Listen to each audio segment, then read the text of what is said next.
రేవంత్ రెడ్డి అన్నట్టు నిజంగా పట్టభద్రులు అడ్డ మీద కూలీలే. నవీన్ను అన్నట్టుగా నిజంగా పట్టభద్రులు చదువుకొని మూర్ఖులే. చదువుకున్నానికంటే సాకలోడు నయం, సాకలోడు మేడం అన్నట్టు 100% పట్టభద్రులు నిజమని తేలింది.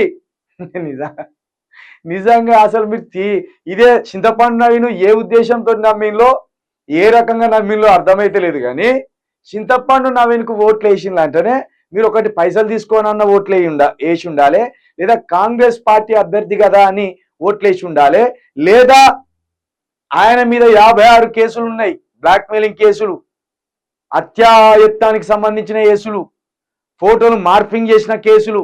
ఇట్లా అంటే దొంగలనే గెలిపిస్తారు ఈ జనం అనేదన్నా నిజమై ఉండాలి. మొత్తానికి మాత్రం ఒక పెద్దల సభకు ఒక చిచోరగాన్ని అయితే పంపించినట్టు అయింది. పెద్దల సభకు ఒక చిల్లరగాన్ని, ఒక చిచోరగాన్ని పంపించినట్టు అయింది. ఇదైతే నిజం. ఎందుకంటే అరే ఏ రకంగా చేస్తారా మీరు ఆయన కోర్టులు? నేను ఇంకా పెద్ద అబద్ధం ఆడతాను. ఇప్పుడు మీరు గెలిచినట్టు ప్రకటించింది కదా, దీన్ని ఎట్లా చూస్తా అంటే 10 ఏళ్ళ నా పోరాటం అంటాను. 10 ఏళ్ళ ఎక్కడెక్కడికి 10 ఏళ్ళు జర లెక్క చెప్తురా నాకు?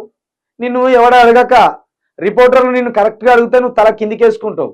నాకు ఒక్కసారి ఇంటర్వ్యూ నువ్వు 10 ఏళ్ళ అంటే 2014, ఇప్పుడు 2024. 2014లో నువ్వేం చేస్తున్నావు? నువ్వు 2014 ఎక్కడున్నావు చెప్పు? V6 ఛానల్లో ఉన్నావు. V6 ఛానల్లో తీన్మార్ వార్తల్లో తీన్మార్ అనే ఒక పాత్రలో జోకర్ లెక్క నటించినావు నువ్వు.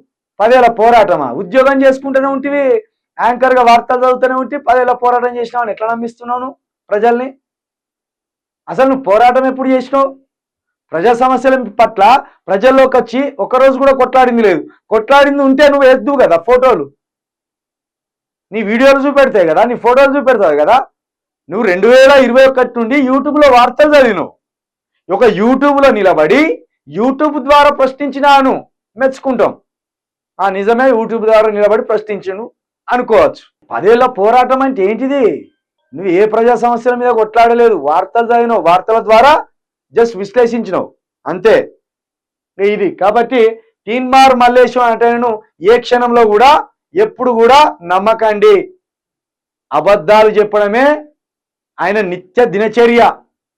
మీరు నమ్మకపోతే నమ్మనోళ్ళు నమ్మనట్టే నాశనం అవుతారు. దానికి ఎవడేం చేయలేడు.